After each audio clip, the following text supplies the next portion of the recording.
మణిపూర్ సంఘటన ప్రపంచమంతా తెలిసాక ప్రధాని నరేంద్ర మోడీ ముఖ్యమంత్రి ఇప్పుడు స్పందించడం సిగ్గుచేటని బీఆర్ఎస్ సీనియర్ నాయకురాలు హైకోర్టు అడ్వకేట్ గుండ్రాటి శారదా గౌడ్ అన్నారు.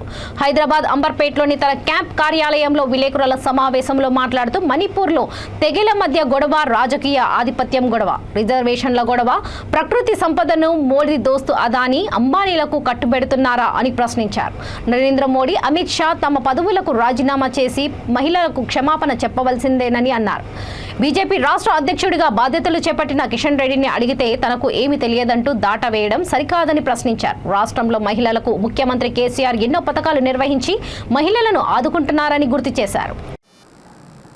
మణిపూర్ సంఘటనలు ఈరోజు ఒక వీడియో ద్వారా వైరల్ అయిన తర్వాత, సుప్రీంకోర్టు మొటిక్కాయ కొట్టిన తర్వాత, ప్రపంచానికంతా తెలిసిన తర్వాత 56 ఇంచుల మోడీ 73 రోజుల తర్వాత స్పందించడం జరిగింది. ఇది అవమానం.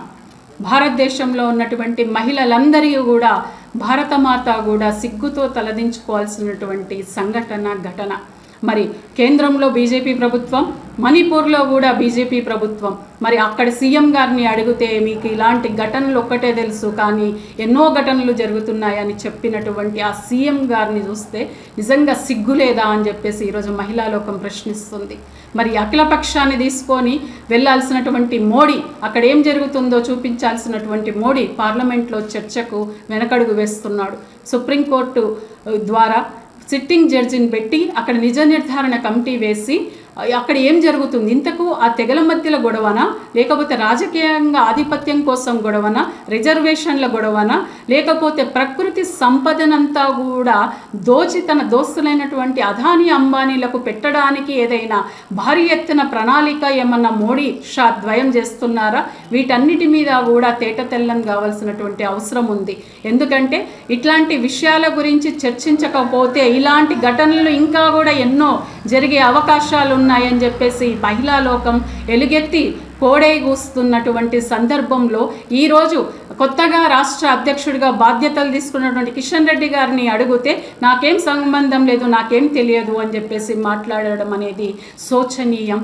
భారత జనతా పార్టీ అయినటువంటి బీజేపీ పార్టీ లీడర్స్కి, కార్యకర్తలకు, మహిళలకు అవమానంగా భావించాలి. మరి ఇలాంటి వ్యక్తి అధ్యక్షుడిగా తగునా? మరి మా ముఖ్యమంత్రి గారు ఈరోజు మహిళల కోసం ఆరోగ్య లక్ష్మి తీసుకొచ్చిండ్రు. ఈరోజు అందరి యొక్క సంపదను పెంచే విధంగా ఎన్నో కార్యక్రమాలు చేశారు. ఆసరా తీసుకొచ్చారు. వికలాంగుల కోసం, దివ్యాంగుల కోసం, అట్లాగే పుట్టిన బిడ్డ నుంచి, కడుపులో ఉన్న బిడ్డ నుంచి, కళ్యాణ లక్ష్మి దగ్గర నుంచి ఎన్నో భారీ ప్రణాళికలు తీసుకొని వచ్చి సంక్షేమ పథకాలు తీసుకొచ్చి మహిళలకు చేస్తున్న తరుణం లోపల ఈరోజు మహిళలకు పోలీస్ శాఖలో 33%, మార్కెట్ కమిటీలో 33%, ఆరోగ్య శాఖలో 33% ఇస్తున్న మా కేసీఆర్ గారిని చూసి తెలుసుకోవాల్సినటువంటి విషయాన్ని మోడీ గారు ఈరోజు భారతదేశాన్ని ఎక్కడికి తీసుకెళ్ళిపోతున్నాడు.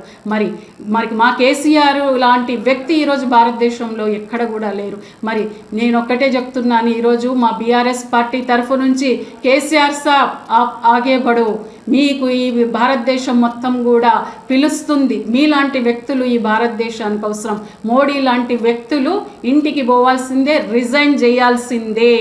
మా అమిత్ షా కూడా రిజైన్ చేయాల్సిందే, మహిళా లోకానికి క్షమాపణ చెప్పాల్సిందే.